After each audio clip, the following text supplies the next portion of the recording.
I grew up an only child in a quadrant of the city, Washington, D.C., called Southeast. And I spent a lot of time alone. That is to say that I wasn't lonely, but I had a lot of time where I was by myself. And I grew up in a single parent home. And my dad wasn't around, but one of the great things that he did do, even though he wasn't in the household, he made sure that he paid for my education. So if you can envision growing up in Southeast, it's hard knock city, and a lot of the friends that I hung out with, they were in low to middle income homes, so they didn't have a lot. And so there were lots of desperate times when I was growing up. But here I was being bused all the way across town to a private school. And one of the things that I can appreciate about that is that it helped to give me my voice. I was able to articulate, and I was able to learn at a level not like my peers and not like my friends. So I found myself many times having to dumb down the intelligence that I had so that I would fit in with the people that I called my friends. And I grew up in an era where someone being articulate or someone being a bookworm wasn't really cool. So it was tough for me to matriculate between a world where I was in private school during the day and I came home and I was cool Rob in the afternoon. It's not a good thing when you have kids today who can't fit in, where they can't find their voice. And the cool thing that I can say for me is that I learned at a really early age that you should never dumb down your greatness to fit in with people who are mediocre.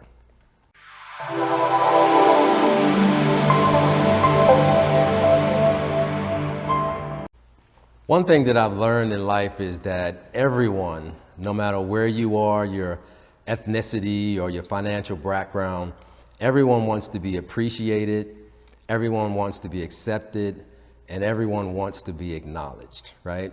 Whatever you do, there's a sense of belonging. You need to have some level of acceptance in your family, in your circle of influence, or anywhere you go.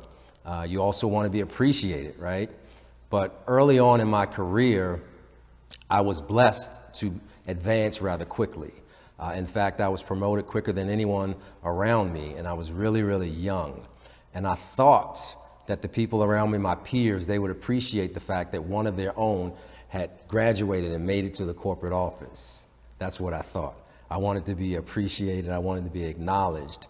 But I learned a painful lesson for me is that not everyone will celebrate your success.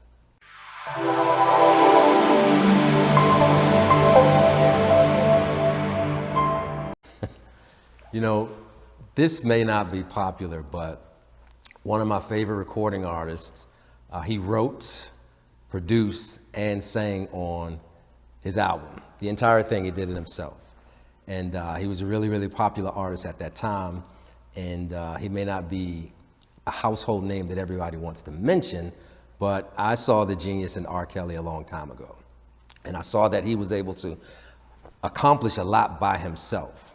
And I tried to replicate what I saw him do early on. I tried to do everything myself. And a lot of people who are in business, when you start your business or your brand or you offer your service, you try to do a lot of things alone. But it's in that alone time that, you know, you have a lot of questions that are unanswered. And the only person that you can look at is you. And the reality of that is that you need a team, right? There's an African proverb that says something like, if you want to go fast, you can go alone. But if you want to go far, you want to do it together. You want to do it with a team.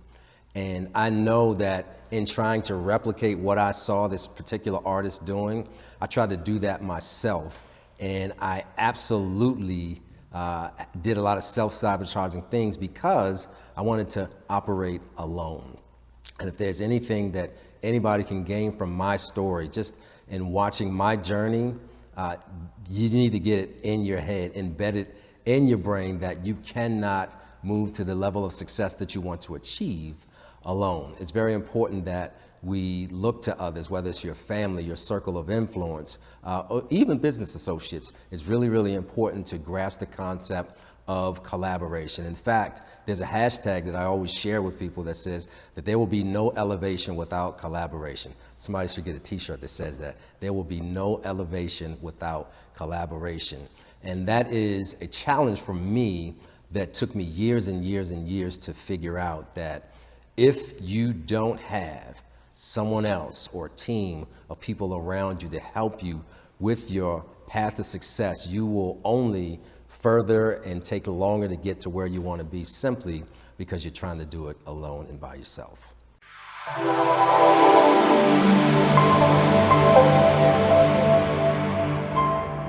Thank you so much for watching The Making of an Entrepreneur DocuSeries. I just want to take a moment to talk to you. That's right, you that's watching right now. You the mom, or maybe you're the dad, or maybe you're an entrepreneur, or perhaps you're an auntie or uncle, but you're someone out there that has a heart to give, you have a heart to serve, and as you're watching this Making of an Entrepreneur DocuSeries, you may be thinking to yourself, wait a minute, I've had some life lessons, I've had some setbacks, I've had some experiences, I've gone through some things that have helped me become a better person, and I want to take that and I want to release that to other folks. Okay.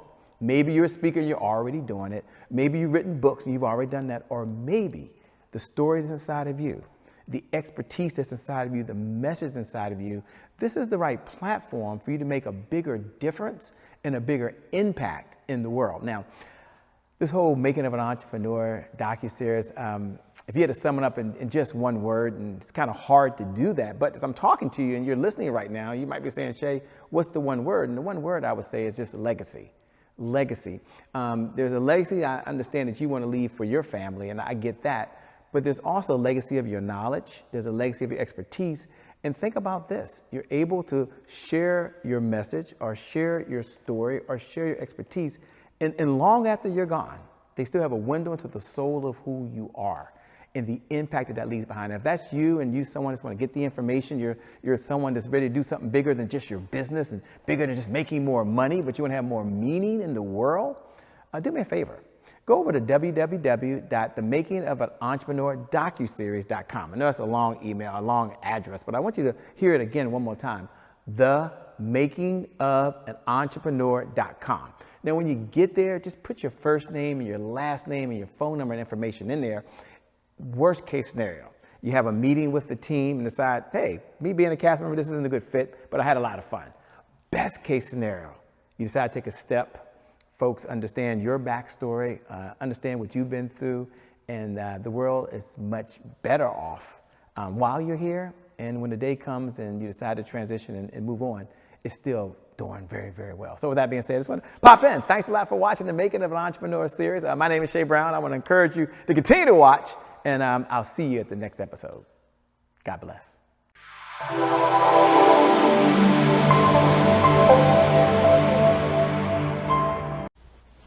Wow, it was a Tuesday, unlike any other Tuesday that I'd ever experienced before.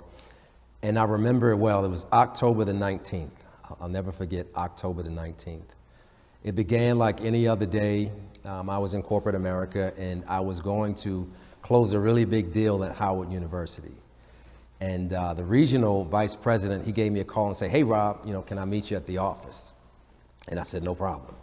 And I was really, really fond of this particular guy because, I'd shown his wife around town, and we'd eaten dinner together, and I really enjoyed the working relationship that we had. So when he said, come meet me at the office, I said, no big deal. And I went into the office, and I met the regional VP there, and in walked the regional vice president of sales. This young lady I had helped to train, so she was an ally, she was a comrade. And so I was surrounded by friends. And my first thought was we were getting ready to go to breakfast. And the regional VP said, let's go meet in your office. Now, to set the scene for you, my office is really big. It's a corner office with a scenic view. And I had this big brown mahogany round table in my office. And we sat down together, and we made some small talk. And then the regional VP, he sighed. He breathed in really loudly. He said, this is one of the hardest things I've ever had to do. And at that point, I didn't know anything was going to happen. It went right over my head. And we had a 2 to 3 minute conversation. And the conversation ended with, "We will no longer be in the Robert Antoinin business." Wow.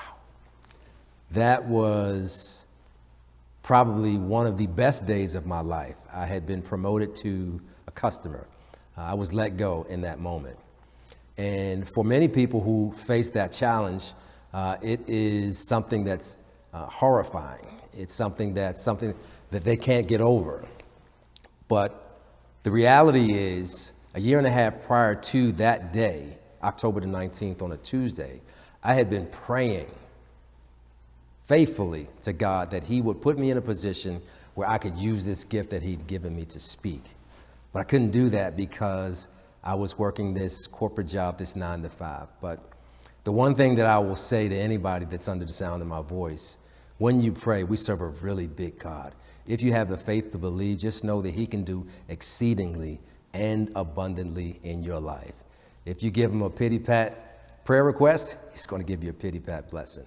So make sure that you're very, very specific on the prayer request that you're asking for. It could make the difference between getting what you want and kind of getting what you want.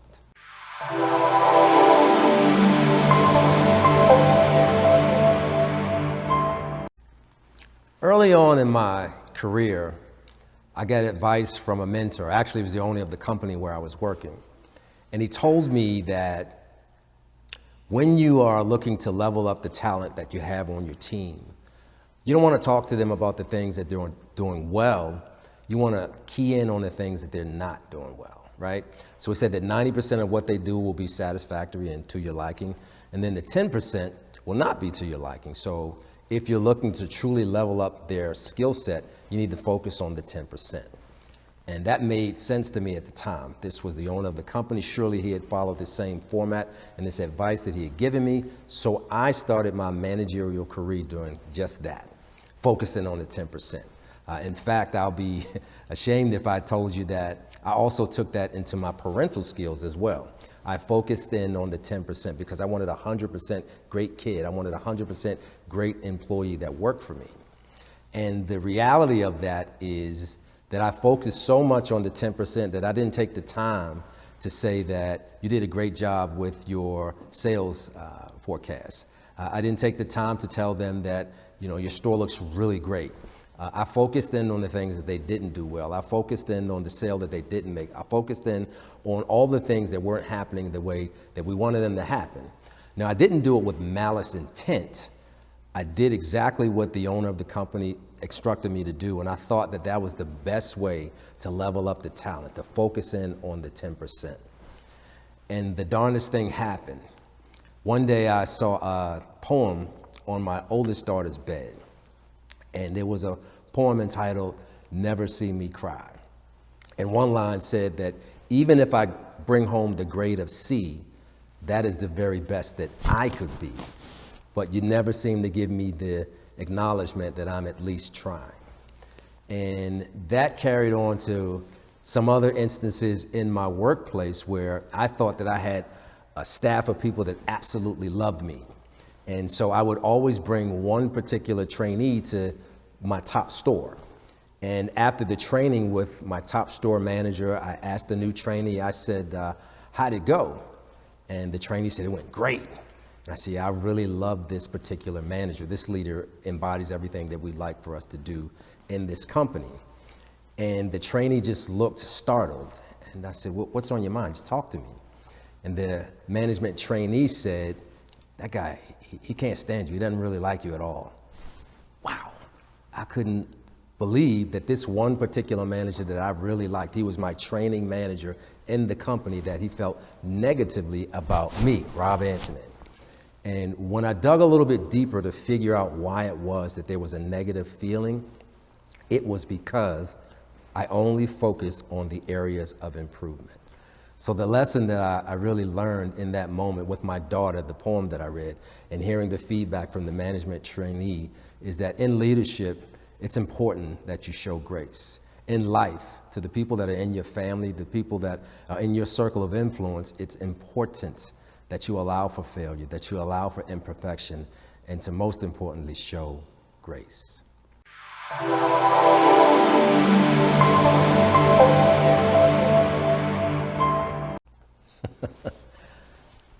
I remember a day, I think it was after an MLK Day program, and I was one of the co-hosts of the event, and I was really nervous about how I performed and how I did, because speaking was my dream, to have an opportunity to speak in front of a body of people. And I was in my church, my home church, and this is what we would call a mega church. And after the event, I was in the back hallway meeting and greeting with some of the people that were there. And I saw an iconic figure in the distance walking toward me. And as the figure got closer, I recognized her face. It was Dr. Willie Jolly. And we locked eyes, and he said, "Young man, you did a great job." Best thing I could hear after that event, right? Because I was so nervous about how I did. And he said, I really like what you did. And I said, "Mr. Jolly, I want to do what you do. I want to make $1 million, zillion, trillion speaking just like you." And he said, "Anything I can do to help, young man." And he gave me a business card. He was ready to give it to me. And I said, "Well, what do I have to do? I just want to learn under your expertise. I want to be under your tutelage." And he said, "Just one moment." He said, "Have you ever heard of Toastmasters?" I said, "Yeah, I've heard of Toastmasters, but I want to make $1 million, gazillion, trillion like you." And he said, "I'll tell you what, I'll show you everything that I know, but first, I'd like for you to go through this program. And when you finish the program, then you can give me a call." So every speaker that I admired at that time never mentioned Toastmasters. In fact, whenever they talked about Toastmasters, they spoke about it in a negative context, right? But this was the Willie Jolly who told me that he would give me the keys to the kingdom as long as I started Toastmasters and I finished the program. So I did exactly what he said. And I think within about 2.5 years, I went on to get the highest accolade that they could give you, DTM. It's the Distinguished Toastmaster, right? And I couldn't understand in the beginning why he asked me to do that, right? I'm asking him for the keys to the kingdom. I want to make $1 bazillion, jillion. Well, I'm a person of faith, and I know that the word says that you have to study in order to show thyself approved. So I'm thankful that in that moment, not even asking, Dr. Willie Jolly told me to go through a program that helped to define who I am and helped me to perfect my craft. And for anybody who's listening and you want to do anything in life, no one's going to give it to you. You have to first study to show yourself approved.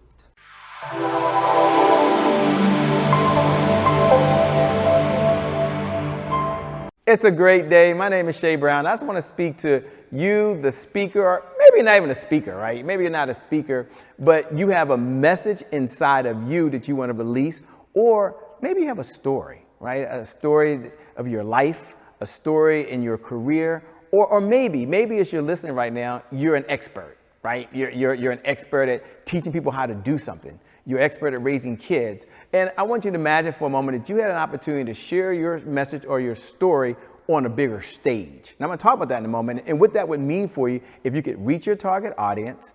If you're an entrepreneur, if that target audience got associated to the problem that you solve, or if you're a super entrepreneur with sales funnels out there, not only did it get associated to who you were, but they were able to join your list. Now, for other folks, that won't make no sense at all. But for you, the entrepreneur, you know exactly what I'm talking about.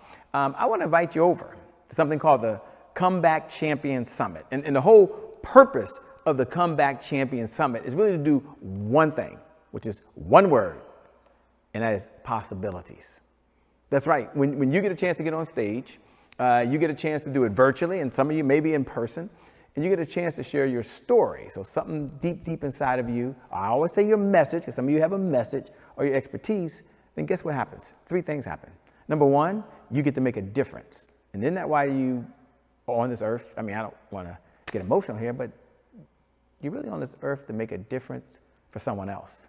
Something has happened to you so it can go through you to someone else.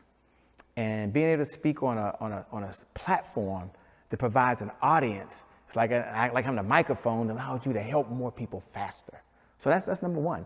Number 2, when you're on a platform, I'm going to invite you to the Comeback Champion Summit, you get a chance to have more meaning in the world, to have more impact, and to have more influence. And that's really who we're looking for. We're looking for folks out there who have an interest, want, or desire of serving others. So if that's you, I'm going to invite you to go over to www.comebackchampionsummit.com. Again, comebackchampionsummit.com. Click the button. It'll say apply to speak. Go through the process. And if it's a good fit, can't wait to share your story over at the Comeback Champion Summit or any one of our platforms that serves other folks. With that being said, my name, by the way, is Shay Brown, the Happy Entrepreneur. Make it a great day, everyone, and we'll make some good things happen. We connect again real soon. See you out.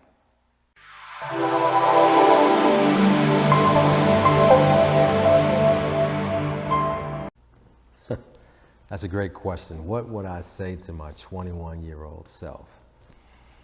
I would probably say without fail, without question, fail forward and fail fast. Usually when I talk to a group of entrepreneurs who are starting their journey, I tell them to hit the wall. And usually I repeat that 2 or 3 times, hit the wall. And at the point that I realize that no one knows what I'm talking about when I say hit the wall, hitting the wall is getting to a point in your career, in your life, where you get to a point of rejection. The wall represents failure. The wall represents the no. The wall represents the failed business. The wall represents anything that you are trying to accomplish that poses an obstacle. And when you get to the wall, the successful people will all tell you, they figure out a way at that wall to either go left, they either go right, they go above, they go under, or they go through the wall. But the important thing that you need to know when you start your journey is to get to the wall. Because at the wall, that's the defining moment where you get to see what you're really made of. And the reality for most people, most entrepreneurs in life or in business, when they get to the wall, they stop. When they get to the wall, they give up. And I know that for sure because that used to be me. I'm here to tell you that I could have been the greatest rapper alive. In fact, I could have been the most prolific freelance writer in America. But I reached my wall, I got nervous, I got scared, and I quit. So if I were to talk to my 21-year-old self, I would tell myself to get to the wall. And once you figure out if you're going to go left, to the right, above, underneath, or through the wall, you're getting closer to that point of success that every entrepreneur has experienced in their life if they achieve any level of success. And I can assure you that after you get through that wall, there'll be another wall. And when you get to that wall, the same principle applies. Figure out if you've got to go left, go right, above, beneath, or through the wall. And every time you go through a wall, it will strengthen you for the next assignment. You will be battle tested and ready for anything that you face simply because you got to the wall. So in your journey, personally or professionally, it's important that you understand, recognize, and internalize that you need to get to the wall.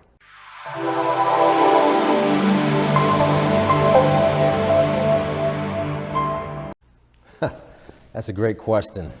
If I had to talk to my 21-year-old self, I think that I would say that you got to understand or determine whether you're chasing your dream or you're chasing the bag.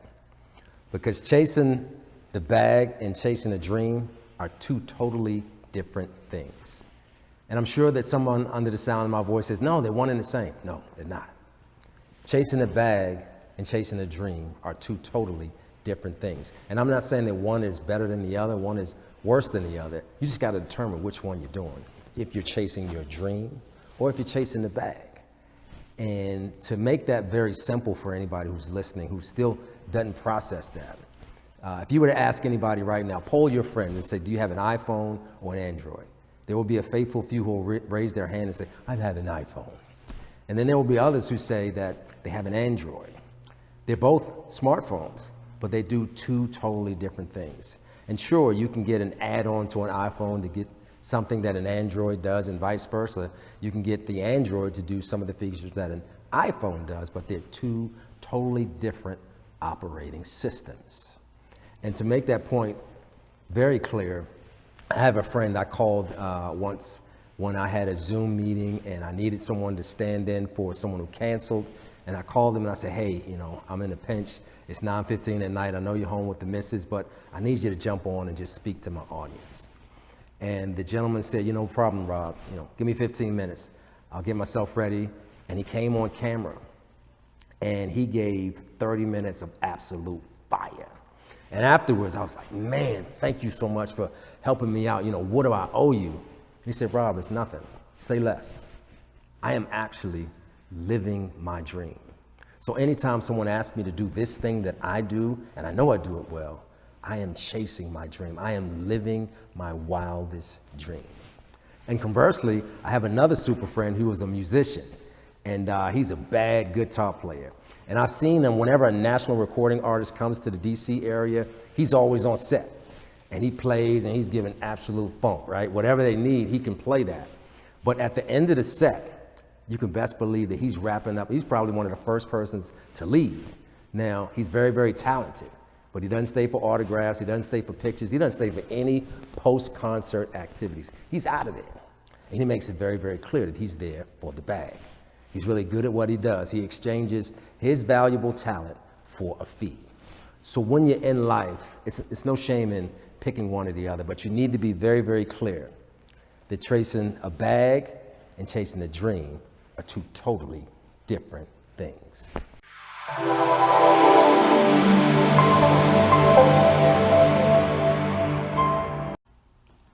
Here's what I want you to do. I want you to lean in real close, and I want to tell you a secret. You are more than enough. And if you didn't hear me the first time, I'll say it one more time. You are more than enough. And I try to instill that principle on anybody that I come in contact with, because most of us have a social media account.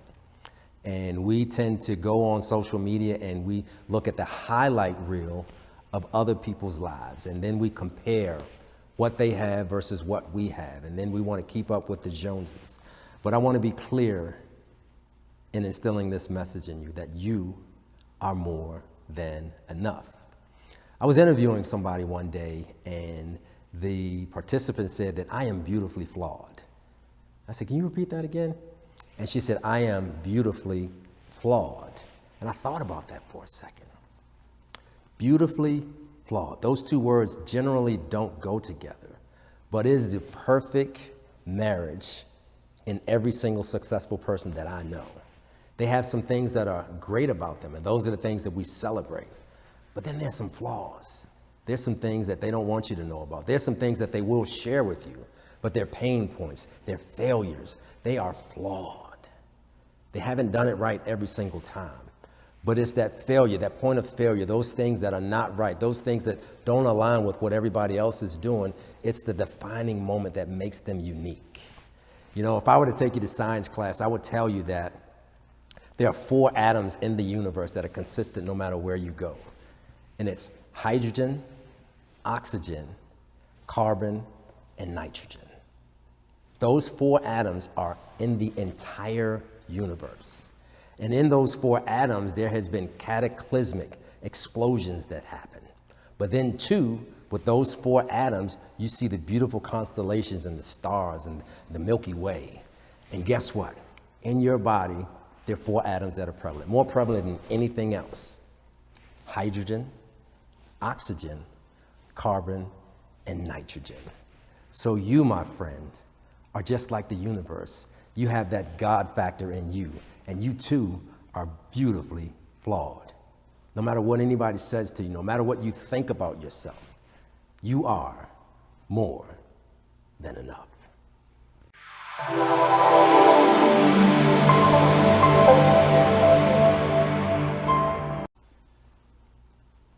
Wow. If I were to kind of capsulize everything that I know to be me and kind of give you the reason that I excel at what I do and the genre or the niche that I work in, is that I love leadership. In fact, I have a heart for anybody who's courageous enough to lead an organization or lead a team. It takes a lot to do that. But there are several gurus and experts out there that'll tell you all about leadership. And for me, I've taken a small segment of the market and I talk to those leaders who are in service industries. When I say service industries, I'm talking about anybody who's doing HVAC, pest control, landscaping, any type of organization that has an actual service that they provide, where they have guys that go out in the field, and then you have middle management and the corporate office, right? I'm really, really locked into that particular element because that's what I've done for close to 20 years. And I remember distinctly the company that I worked for, we had this huge scourge, at least that's what they thought in the executive level, of unions being formed within our workforce. And we had a train-the-trainer training to happen. And essentially what we were looking to do was to practice union avoidance and keeping our staff happy. But for anyone who's been in a service business, you know that it's tough to keep a blue-collar worker happy, right? And it's tough to make sure that you keep them motivated. You have directives that come from the executive level. They're passed on to middle management, and then they go to field management, and then it goes to the field. Now, there's a big dilution that happens between the executive instruction and what the person in the field actually hears. So I know how to speak to that person, right? They want to have something direct. They want to know what's in it for me. And the big takeaways that I got from the train-the-trainer experience was that if you want to turn around your organization, there are three things you need to do, right? That's food. You got to feed your troops. You got to make sure that you are generally feeding them. And I'm not talking about pizzas. FYI, don't buy pizzas for your next meeting, please. If you want to ensure that your team is successful, these are some things you need to do. Make sure that you feed them. The second thing you need to do is to entertain them, right? And when I say entertain them, I'm not talking about a team building activity. I'm talking about intentionally make sure that you take a day while they're being paid for it to absolutely knock their socks off. Bring in a comedian, take them to a show, take them to a game, do whatever you need to do, but make sure that there's a paid element to that where they still get paid and you're entertaining them. And the last thing that you want to do is be crystal clear about communicating. And when I say communicating, I'm not saying communicate to talk to them, but to communicate to listen. So whether that's a survey or whether you have someone to come from the outside into your organization, AKA me, and I give your team an opportunity to speak to what it is that they're doing well in and what it is that they would like to see improved in your organization. And by and large, when your team has an opportunity to express themselves, when your team has an opportunity to know that they're being heard, they can be much more productive in your business, in your brand or your service. So it's important to know that my expertise is battle tested. I've been there in the trenches, and my services can benefit your organization because I've been there, I've done that, and more importantly, I have a message that can not only help your team, but it can help to 10x your brand and your leadership within your service business.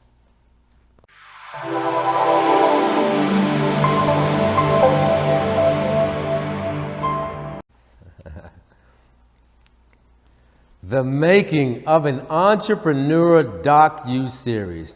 Man, this was probably one of the most dope experiences that I've ever had. The entire team was so professional. They were very, very prepared for the entire experience. And in fact, when I walked into it, I had no idea about the level of expertise that I would see from the time I walked in until the time that I left. Everybody was very respectful. They communicated the entire process. But more importantly, I think an entity like this is very necessary to talk about what happens in the life of an entrepreneur, because in the words of T.D. Jakes, they see your glory, but they don't know your story. So when you have an event like this, when you have a series like this that speaks to the person who's not an entrepreneur, the person that wants to be an entrepreneur, and then you have an event that culminates all of those things and shows you behind the scenes, that is so valuable. So if you're watching, if you're listening to this series, understand that you are getting $1 million worth of game for free. Don't take this for granted. Listen to the stories of all the people, and just know that behind the scenes to bring you this presentation, this DocuSeries that you see, there were some absolutely amazing people, each one of them. I would call them by name, but I'll probably embarrass them, but I'll definitely let you know The cat was amazing. My man Shay, I've known him for so long, and I'm just really, really proud of what he's doing in this particular docuseries, to give a voice to an entrepreneur, to give some shine to some people who may not always be on stage. I'm just so glad that I was a part and I was able to contribute to this amazing process, to this awesome docuseries.